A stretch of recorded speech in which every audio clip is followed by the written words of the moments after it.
बोले मैं तेरी पत्नी। एक विश्वास, एक भरोसा, एक दृढ़ता।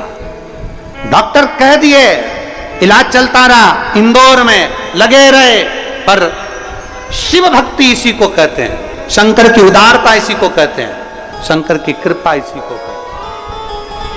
ठीक, उसका विश्वास जागृत करिए, शंकर के प्रति एक लोटा जल चढ़ाना प्रारंभ करिए और शिव पर पूर्ण भरोसा करिए। किसी दूसरे पर नहीं, इंसान पर नहीं, मनुष्य पर नहीं, भरोसा महादेव पर करिए। फिर कहेंगे ईश्वर से संबंध जोड़ो, इंसान से नहीं। इंसान तो आज है, कल चला जाएगा, पर ईश्वर तो ईश्वर है, वो अजर और अमर है, वो जिंदगी भर रहता है। एक पत्र और है।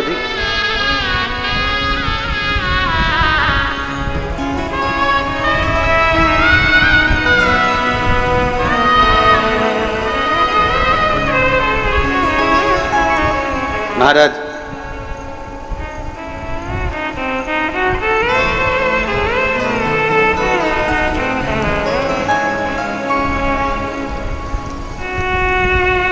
मैं रेखा देवी शर्मा अजमेर से आई हूं। कहीं बैठी हैं रेखा देवी? अजमेर से। रेखा देवी शर्मा अजमेर से कहीं बैठी हैं? हाँ ठीक है, दिख गई। आ जाओ, एक बेलपत्र लेकर चले जाना।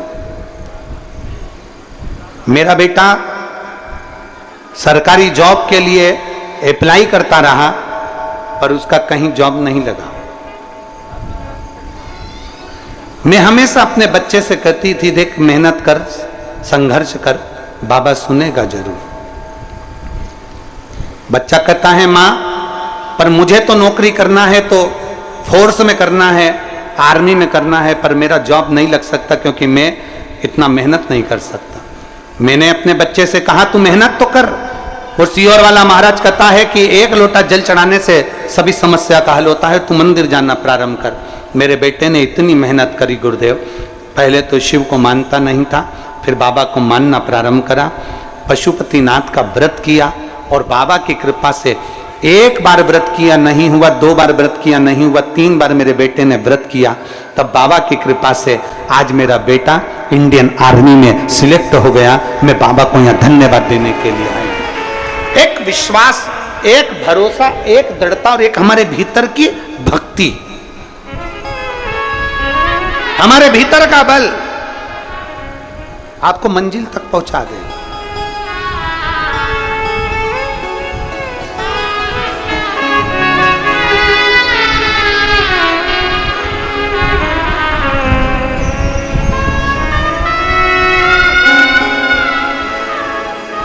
और जब हमारे भीतर का विश्वास जागृत होगा तो शिव क्यों ना मिले। तेरी गोदी में, तेरी गोदी में ये जो पाषाण है ना, ये मैं समझ गया हूं, मैं जान गया। अथर्वा ऋषि करे मैं पहचान गया, मैं जान गया कि शिव शिव है। गोदी में कंकर नहीं, स्वयं शंकर आया। मैं जान गया, मैं पहचान गया। बड़ी कृपा करता है दातार, बहुत बहुत करुणा करने वाला शिव इतनी कृपा करता है, किसी ना किसी रूप में आता है, दर्शन देता है, चले जाता है, कब आता है कब जाता है किसी को समझ नहीं आ पाता है। कब आया, कब गया, कब पहुंचा, किसको मालूम।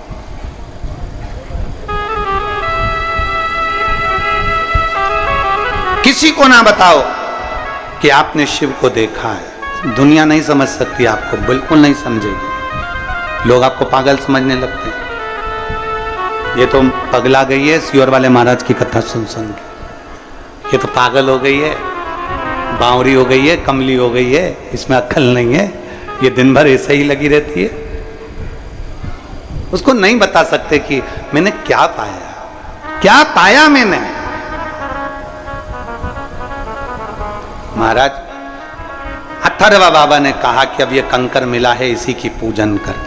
अथर्वा बाबा के कहने से शिवलिंग जैसी आकृति प्रकट हुई और भगवान शंकर की पूजन में अथर्वा बाबा और उनकी धर्मपत्नी शांति लग गए। भगवान गौरी शंकर दोनों प्रसन्न भाव में सामने प्रकट हो गए, दोनों प्रकट हो गए, मेरे शिव और पार्वती दोनों सम्मुख में।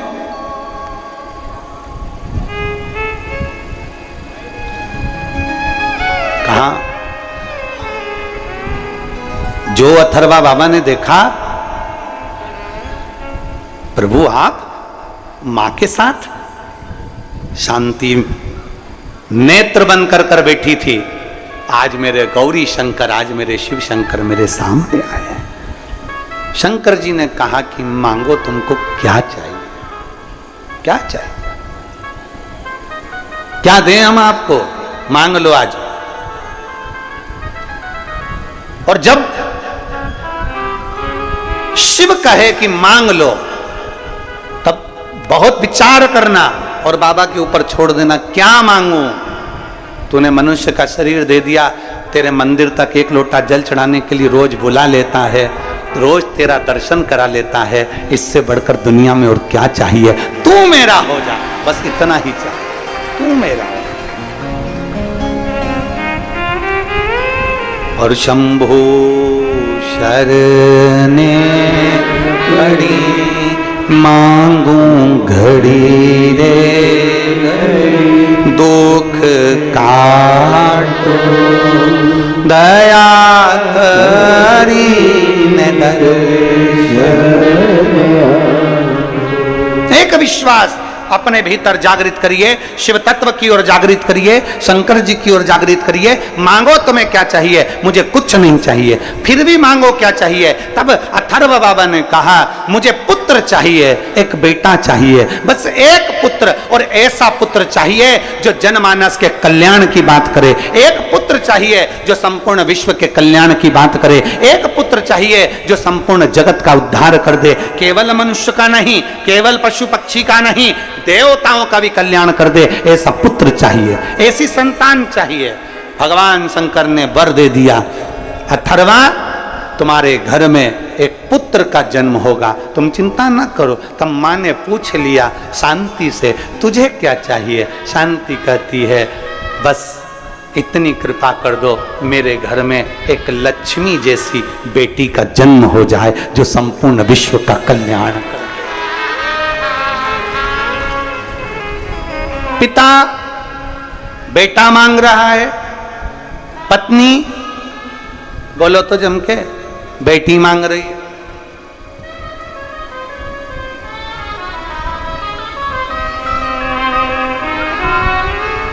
पार्वती जी ने कह दिया मैं तुम्हें वर देती हूं, तुम्हें वर प्रदान करती हूं।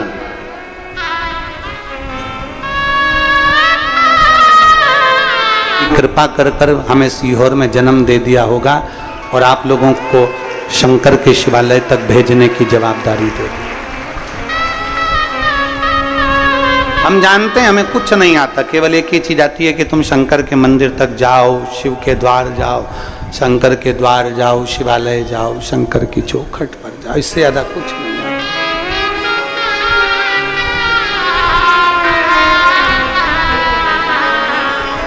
और आता भी क्या, बस केवल आपको वहां तक भेज दिया, बहुत। अथर्वा बाबा ने अपनी धर्मपत्नी के साथ शिव की आराधना करना प्रारंभ कर दी, और जो आराधना करी शिव जी ने वर दे दिया, पुत्र होगा, ऐसा पुत्र होगा जो देवताओं का भी हित करने वाला होगा। मां ने कह दिया शांति तुम्हारे गर्भ से बेटी होगी, तुम्हारे गोद में एक कन्या खेलेगी जो लक्ष्मी का ही स्वरूप होगी। बेटे का नाम जब जन्मा दधीची ऋषि हो गए, और मां का नाम जो बेटी जन्मी उसका नाम दधिमती माता हो गया। दधिमती दादिच ब्राह्मण, दायमा ब्राह्मणों की जो कुल देवी हैं दधिमती माता, दधीची ऋषि की बहन है।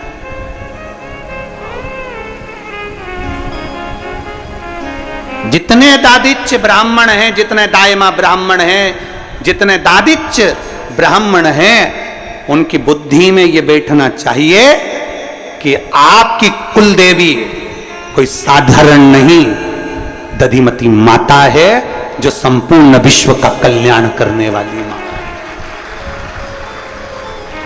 संपूर्ण विश्व का कल्याण करने वाली।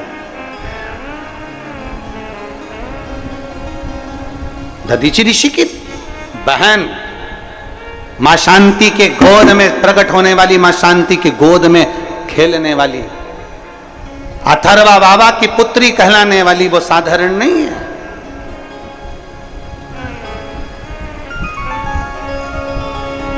यहां शास्त्र कहता है जिस समय पर इंद्र अपनी सभा में बैठे हुए थे, अपने राज सिंहासन पर इंद्र बैठे हुए हैं और गुरु बृहस्पति का आगमन हो जाता है, गुरु बृहस्पति का। राजस्थान में दधिमती माता का मंदिर है, शायद नागौर जिले के अंतर्गत होना चाहिए जहां तक स्मरण में आए, है नागौर में है। हाँ, दधिमती माता का मंदिर नागौर के अंतर्गत ही आता, दधिमती माता का मंदिर। और मैं राजस्थान के एक एक मारवाड़ी को, राजस्थान के एक एक व्यक्ति को कहना चाहूंगा, कभी जिंदगी में समय मिले आप राजस्थान की धरा पर जाएं तो एक बार दधिमती माता का दर्शन जरूर कर आना, जिसके दरवाजे से स्वयं दधीचि ऋषि भी पूछने के लिए जाते थे कि बहन मुझे बता कि ये संपूर्ण ब्रह्मांड के कल्याण के लिए देवता आए हैं, तो मैं इनके लिए कुछ दूं कि ना। वो दधिमती माता स्वयं लक्ष्मी का प्रतिबिंब है। और मैं दादिच्य ब्राह्मण को, दायमा ब्राह्मणों को धन्यवाद देता हूं, आपके चरणों को साधुवाद देता हूं कि आपकी कुलदेवी दधिमती माता, आपकी कुलदेवी।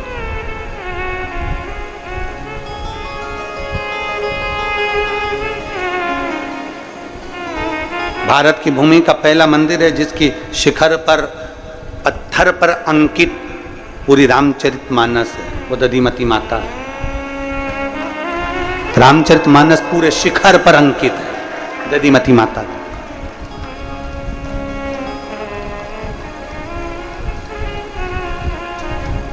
शिव तत्व की प्राप्ति है, शंभु की प्राप्ति। और इसीलिए ऐसा लगता है कि दधिमती माता की कृपा जो होती है ना, दायमा समाज, दायमा जो होते हैं और जो दादिच्य ब्राह्मण होते हैं, ये सहजता का इसलिए प्रतिबिंब होते हैं। ये कभी आपको विवाद करते हुए, झगड़ा करते हुए, व्यर्थ की बातें करते हुए कभी भी दादिच्य ब्राह्मण आदि दिखेगा ही नहीं। उनके भीतर भगवान शंकर की अविरल भक्ति है। मां दधिमती माता की कृपा है, मां उनकी दया है दधिमती माता की। अब समय आया, इंद्र अपने सिंहासन पर बैठे हुए हैं, इंद्र अपनी सत्ता में बैठे हुए हैं, और इंद्र सिंहासन पर बैठे और सामने बृहस्पति बाबा का आगमन हो गया। और इंद्र अप्सराओं के नृत्य में इतने खोए हुए थे, अप्सराओं के नृत्य में इतने ज्यादा खो गए थे कि वो अपने गुरु को नहीं देख पाए। गुरु का अपमान हो गया, गुरु को देख नहीं पाए। जरूरी नहीं कि आप गुरुजी को बहुत लड्डू दो, पेड़ा दो, गुलाब जामुन दो, इमरती दो, भजिया दो, पकोड़ा दो, पूड़ी दो, सब्जी दो, या अच्छे कपड़े दो, या वस्त्र दो, या आभूषण दो, या गुरुजी को आप बहुत सारी गाड़ी बंगला दो। ये जरूरी नहीं है। अगर सच्चा गुरु है तो उसको कुछ दो चाहे मत दो, पर इतना जरूर करो कि जब गुरु तुम्हारे नजदीक में आए तो एक क्षण के लिए उसके पास जाकर खड़े जरूर हो जाओ। उतना बहुत है, उतना बहुत।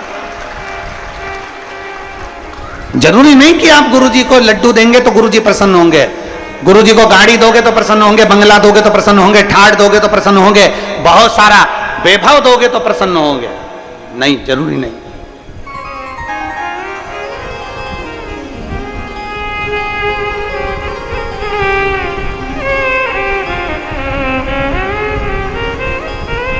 बहुत बहुत आज के समय में बहुत सारा दुनिया के लोगों ने आडंबर करना प्रारंभ कर दिया, बहुत सारा आडंबर।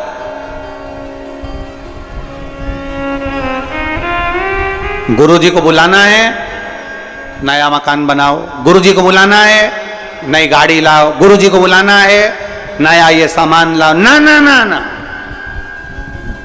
गुरुजी को बुलाने के लिए नए मकान, नई गाड़ी की जरूरत नहीं है। गुरुजी को बुलाने के लिए अपने दिल को नया कर लीजिए, अपने हृदय को नूतन बना लीजिए और निर्मल मन सो मोही। आप क्या बुला रहे हो, क्या ला रहे हो?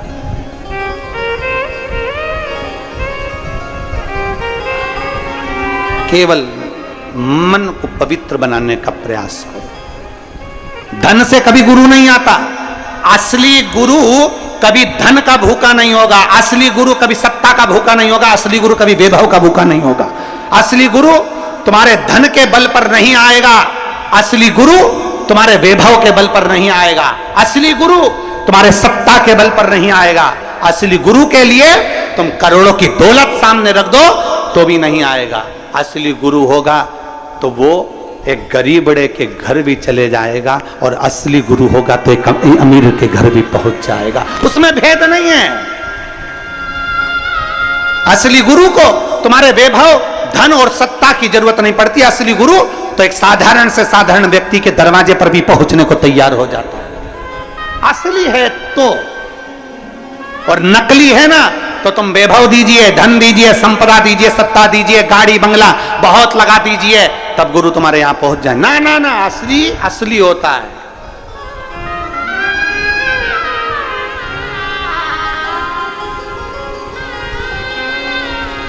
असली असली होता है। उसको पहचानना बहुत कठिन होता है, बहुत कठिन। दुनिया में सबसे कठिन काम है एक देव, महादेव और गुरुदेव, इनको पहचानना बड़ा कठिन है महाराज। देवताओं को जानना कठिन है, महादेव को पहचानना कठिन है और गुरुदेव को जानना कठिन है। ये क्या क्या है वो, उसको पहचानो। रामकृष्ण परमहंस जी को नहीं पहचाने, स्वामी विवेकानंद जी को नहीं पहचाने, चैतन्य महाप्रभु जी को नहीं पहचाने, संत तुकाराम जी को नहीं पहचाने, मीराबाई को नहीं पहचाने, कर्माबाई को नहीं पहचाने, रविदास जी महाराज जी को नहीं पहचाने, कबीरदास जी महाराज जी को नहीं पहचाने। किसको पहचाना दुनिया के लोगों ने? जब वो चले गए तब दुनिया के लोगों को याद आया कि कोई गुरु था, वो चले गया। कोई गुरु था, वो बहुत बहुत देकर चला गया, तब स्मरण में आया कि गुरु गुरु था। दे दिया और प्रदान कर दिया। बृहस्पति बाबा आए, गुरु को धन भले मत दो, गुरु को वैभव भले मत दो, गुरु को सिंहासन भले मत दो, पर कम से कम खड़े तो हो जाओ, आदर तो दे दो, सम्मान के शब्द तो बोल दो, हर हर महादेव तो बोल दो। जरूरी नहीं कि गुरु से आप अपने मन की बात करो ना। गुरु दिख भी जाए ना बहुत दूर से, तो दूर से खड़े होकर एक बार श्री शिवाय नमस्तुभ्यम हर हर महादेव बोल बम का नारा है। बस एक बार मुख से उसके सम्मुख में जय घोष भी निकल गया तो गुरु जी का सिंहासन के बराबर हो गया। गुरु को सिंहासन की भूख नहीं है, गुरु को वैभव की भूख नहीं। खड़े भी हो गए तो बहुत है। मैं हमारे सीहोर के विधायक माननीय सुदेश जी राय जी की एक बात आप लोगों को कहना चाहूंगा। उनके यहाँ वैभव की कोई कमी नहीं, उनके यहाँ धन की कोई कमी नहीं, पैसे की कोई कमी नहीं, पर सालों से हम देखते आ रहे हैं कि जिस मंच पर या जिस उनके घर पर भी जाएं या मंच पर भी जाएं या कोई कार्यक्रम में जाएं और वो देख लें, भले कितने भी बड़े मंच पर बैठे हों, और अगर वो देख लेते हैं तो पहले सबसे पहले खड़े हो जाते हैं कि महाराज आ रहे हैं तो अपने को खड़े हो। ये एक श्रेष्ठता में वर्णन करूंगा, साधुता है आपको, बहुत बहुत साधु। धन अपना, वैभव अपना, सत्ता अपनी, पर नम्रता अपने भीतर होना चाहिए। और हम आपको भी धन्यवाद देंगे जब जब व्यासपीठ के करीब में प्रणाम करने के लिए हम आते हैं तो आप लोगों को भी हमने देखा है कि आप लोग जैसे ही व्यासपीठ के करीब में आते हैं वैसे ही आप लोग, आपसे कोई नहीं कहता कि खड़े हो, फिर भी आप लोग खड़े हो जाते हैं। ये साधुता, ये आपका स्नेह। और केवल हमारे प्रति नहीं, प्रत्येक गुरु के प्रति, प्रत्येक सदगुरु के प्रति आपका ये स्नेह होना चाहिए। धन वैभव से कभी गुरु को नहीं खरीदा जा सकता। बस गुरु को दिल से, हृदय से, भाव से। कहा बृहस्पति बाबा का अपमान हो गया क्योंकि इंद्रदेव खड़े नहीं हुए, प्रणाम नहीं करा, नमन नहीं करा। बृहस्पति बाबा चले गए। बृहस्पति बाबा गए तो इंद्र को लगा कि गए तो जाने दो, अपने को क्या करना, अपने को क्या मतलब। गुरु का अपमान हो गया और एक बार भी नमन नहीं किया। गुरु का अपमान हो गया, एक बार प्रणाम नहीं किया। गुरु का अपमान हो गया, एक बार पूछा नहीं कि गुरुजी आपको नाराजगी क्या। बृहस्पति बाबा तो चले गए पर इंद्र ने प्रणाम नहीं करा, पूछा नहीं, नमन नहीं करा। इंद्र बारंबार नमन नहीं करा और इंद्र ने एक चालाकी और कर ली कि इंद्र ने कोई दूसरा गुरु कर लिया जिसका नाम विश्वरूपा जी। विश्वरूपा जी को गुरु बना लिया। अब इनको लगा कि बृहस्पति बाबा गए तो जाने तो अपन दूसरा गुरु कर लेते ना। गुरु एक और एक ही रहना चाहिए। गुरु एक और वो एक ही रहना चाहिए। गुरु नहीं बदला जाता। जब गुरु दीक्षा दी जाती है, हमारे यहां भी हमारे बच्चे लोग पूछते हैं, आपने किसी से गुरु मंत्र तो नहीं लिया है पहले? गुरु मंत्र लिया है तो मंत्र ना लीजिए, दीक्षा ना लीजिए। आप ले चुके हो, भले बाल्य अवस्था में दी, पर गुरु मंत्र आपके पास में है तो क्यों लेना।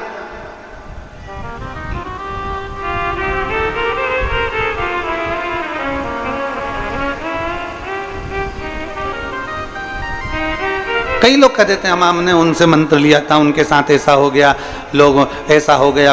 अरे कुछ भी हुआ हो, गुरु की करनी गुरु भरेगा और चेला की करनी चेला। गुरु के साथ कुछ भी हुआ हो पर उसके मंत्र के साथ थोड़ी ना हुआ। मंत्र तो मंत्र है। हम तो यहां तक कहते हैं, कई लोग कह देते हैं हमारे यहां शंकर जी का शिवलिंग है वो खंडित हो गया, बच्चे ने गिरा दिया, टूट गया, हम दूसरा लिया है। क्यों भैया? तुम्हारे पति का हाथ टूट जाए या तुम्हारा हाथ टूट जाए तो तुम्हारा पति क्या दूसरी लिया आएगा? या तुम्हारे बच्चे का पांव टूट गया, किसी को कोई क्षति हो गई, कोई एक्सीडेंट हो गया, हाथ पैर टूट गया, कान टूट गया, सिर टूट गया, पांव टूट गया, तो क्या तुम उसको बदल दोगे? नहीं। बेटा नहीं बदला जाता, परिवार का सदस्य नहीं बदला जाता। तो फिर घर का मंदिर में शिवलिंग टूट गया, खंडित हो गया, पहले तो ये मान लेना सब देवता की मूर्ति खंडित हो सकती है पर शंकर का शिवलिंग कभी खंडित नहीं होता, वह अखंड है, वो अखंड है। अगर उसका भगवान शंकर का शिवलिंग अगर खंडित भी हो जाता है, 2 टुकड़े हो गए, 4 टुकड़े हो गए, 5 टुकड़े हो गए, 6 टुकड़े हो गए, 1000 टुकड़े हो गए तो वह हजारों पूजाते हैं। 4 टुकड़े हो गए तो 4 पूजाते हैं, 25 टुकड़े हो गए तो 25 पूजाते हैं, 100 टुकड़े हो गए तो 100 पूजाते हैं। शंकर का शिवलिंग कभी खंडित नहीं माना गया, वो अखंड है, वो खंडित नहीं कहला, वो अखंड है। उसके टुकड़े होने के बाद किसी महाराज से मत पूछो कि मेरे यहाँ शिवलिंग के टुकड़े हो गए तो मैं विसर्जन कर दूं, खंडित हो गए ना। शंकर का शिवलिंग कभी खंडित नहीं होता, वो अखंड है। एक था तो एकांतेश्वर था, ज्यादा टुकड़े हो गए, सहस्त्रेश्वर महादेव हो गए। सहस्त्रेश्वर, बहुत सारे शिवलिंग हो गए, बहुत। उसकी कृपा है, बढ़ गए। तुम नहीं बढ़ा रहे थे वंश तो उसने बढ़ा दिया, उसने कहा मैं बढ़ गया, ले। हम उसको छोटा क्यों ना समझें? हम क्यों छोटा समझ रहे हैं उसको समझें। एक कथा हमने पहले सुनाई थी नागपुर की। नागपुर के एक हमारे पल्लोड़ जजमान थे, उन्होंने राज्य में कथा कराई थी और हमने एक कथा पहले सुना चुके हैं। उनके यहाँ चोर घुस गया, घर में चोर घुस गया तो चांदी के भगवान के बर्तन भी ले गया। उसको लगा ये भगवान लड्डू गोपाल की मूर्ति सोने की है तो वो उसको भी ले गया। बाहर निकला, चांदी के बर्तन को पीट पीट के देख लिया, चांदी के, तो उसने मूर्ति को भी पीट के देख लिया सोने की है कि नहीं। उसने देखा सोने की तो है ही नहीं, तो वापिस पटक गया, वापिस। अब भगवान का जो चेहरा था पूरा पत्थर से दुचा हुआ था, प्लेन हो चुका था। अब वो जजमान पल्लोड़ जी के यहाँ से वो भाभी जी बोली कि गुरु जी हमारे यहाँ चोरी हो गई थी और भगवान का मुख विग्रह सारा की सारा पत्थर से दोचा गया है। अब हम दूसरे ठाकुर जी ब्रज से ले लें। हमने कहा क्यों ले लें, तुम्हारे घर के बच्चे को कुछ हो जाता तो क्या बच्चा बदल देते? चेहरा हुआ है ना, हाथ से आंख बनाओ, नाक बनाओ, भगवान के होठ बनाओ और उस चेहरे पर ही भगवान का इतना सुंदर श्रृंगार करो कि भगवान को भी लगे कि मेरे को इन्होंने संवारा, बदला नहीं है, मुझे अपने पास। क्यों बदलें? क्यों? बृहस्पति बाबा को छोड़कर विश्वरूपा जी को गुरु बना लिया। विश्वरूपा जी के 3 मुख थे। अभी तक तो जो गुरु था वो अच्छा ही था, अब मालूम पड़े दूसरा मिला तो और उस्ताद ही मिला। ले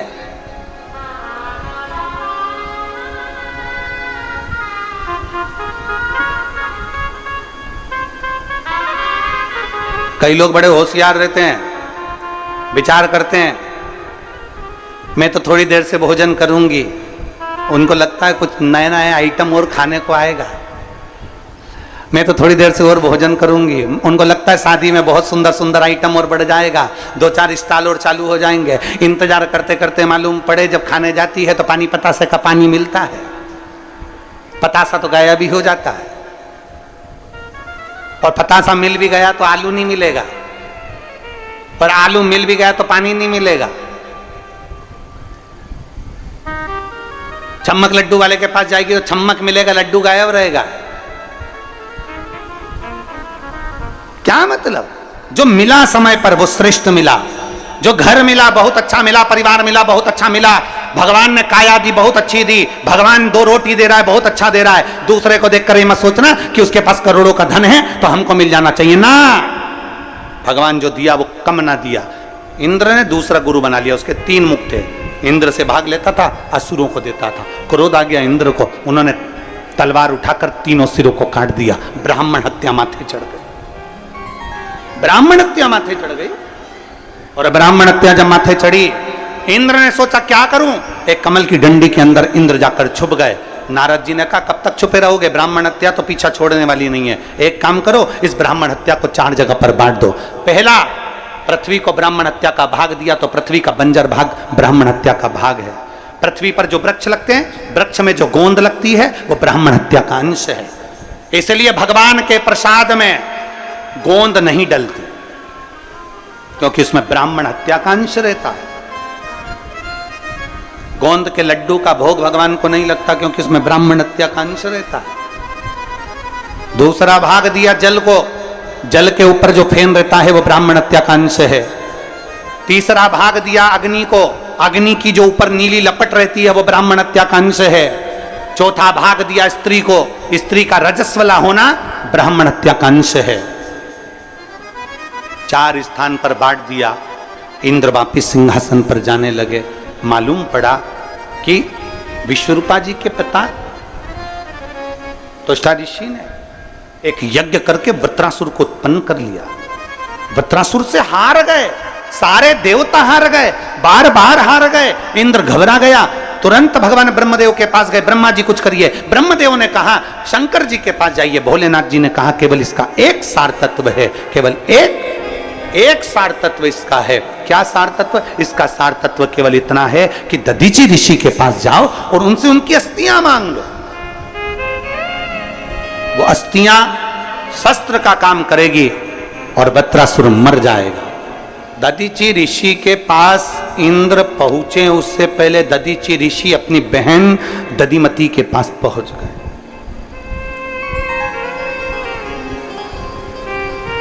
दधिमती के पास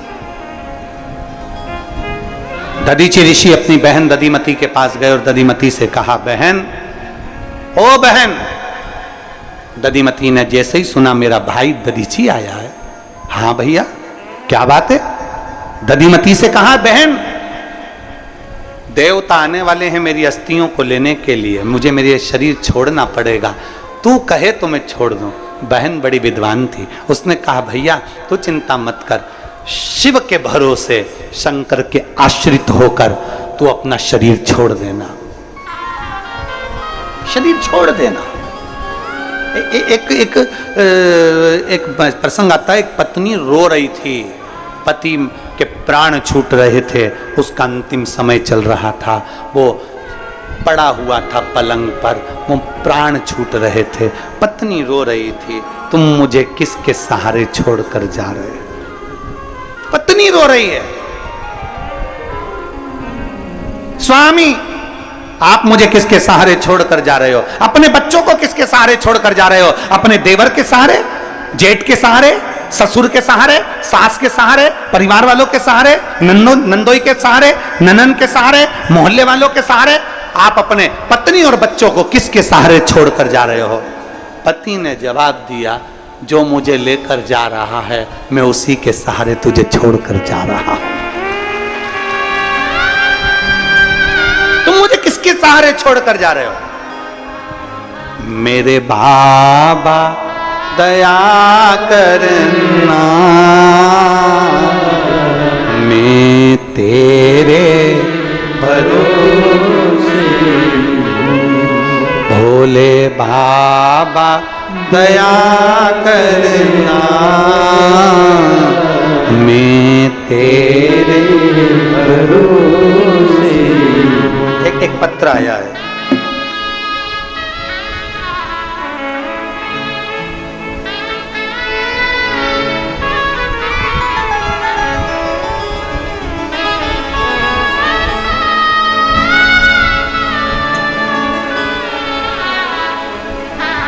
पहले फोटो देखो। अन्नपूर्णा कैलाश योगी, पता आदिल कॉलोनी, पुरानी पचोर, जिला रायगढ़, राजगढ़, मध्य प्रदेश की रहने वाली हूँ। मेरा मोबाइल नंबर ये है, कहीं बैठी हैं तो हाथ हिलाइएगा। आप ही हैं? श्री शिवाय नमस्ते। ये बच्चा आया है साथ में, आ सकता है धीरे धीरे, ना आए तो उसको वहाँ बिठा दो, भले आप बेलपत्र लेकर चले। आ जाओगे? आ जाओ, धीरे धीरे आ जाओ। मेरा बेटे विजयगंज मंडी के पास अंगरोध में रात को 10 बजे उसका एक्सीडेंट हो गया। गुरुजी, एक्सीडेंट होते से ही विशाल योगी जो मेरा पुत्र है, उसको जैसे ही गिरा वैसे ही उसको वेंटिलेटर पर डाल दिया गया। उसके शरीर में प्राण नहीं थे। डॉक्टरों ने कह दिया इसकी कोई गारंटी नहीं। उम्मीद खो दी। वेंटिलेटर में बस केवल वेंटिलेटर की ही श्वास थी, शरीर की कोई श्वास नहीं थी। क्या करें? शरीर में कोई श्वास नहीं, केवल वेंटिलेटर की श्वास थी। अब करें तो करें क्या? तभी हॉस्पिटल के किसी व्यक्ति ने कह दिया कि एक काम करो, तुम शंकर पर अभी की अभी जल चढ़ा दो। इतनी रात को? हाँ, सियोर वाला महाराज कहता है शंकर का द्वार कभी बंद नहीं होता, वो खुला के खुला रहता है। जाओ, चढ़ा। डॉक्टर ने हाथ ऊंचे कर दिए, शरीर में श्वास नहीं है, वेंटिलेटर की श्वास से कल शरीर दे दिया जाएगा, ले जाना। रात को बाबा को एक लोटा जल चढ़ाकर कहा, बाबा एक कुबेरेश्वर महादेव, अब ये बेटा हमारा नहीं, अब तुम्हारा है। ये हमारी तरफ से तो चला गया, डॉक्टर के हिसाब से चला गया, इसका श्वास चली गई, पर अब तुम्हारा है। अब तुम जानो, तुम्हारा काम जानो। बाबा, डॉक्टरों ने तो दूसरे दिन शरीर देने का बोल दिया था, पर हमने भी बाबा को जल चढ़ाना प्रारंभ करा। रोज शिव के मंदिर जाती, जल चढ़ाती, उसके शरीर को लाकर लगा देती, बेलपत्र देना प्रारंभ कर दिया। तब 2 दिन लगातार ऐसा ही क्रम करा। शरीर में थोड़ी सी हलचल हुई और फिर ऐसी हलचल धीरे धीरे होने लगी। डॉक्टर ने कहा ऐसा लगता है कि अब इसके शरीर में श्वास आ गई है। तभी बाबा की चढ़ी हुई बेलपत्र उसके पलंग के पास लाकर रख देती और जल चढ़ाती कुबेर भंडारी का नाम लेकर। बाबा, बेटे के शरीर में श्वास आना प्रारंभ हुई, वेंटिलेटर हटा, आईसीयू में आया, प्राइवेट रूम में आया और बाबा की कृपा से आज मेरा बेटा चलकर कुबरेश्वर बाबा के धाम आया है, मैं बाबा को नमन करने के लिए।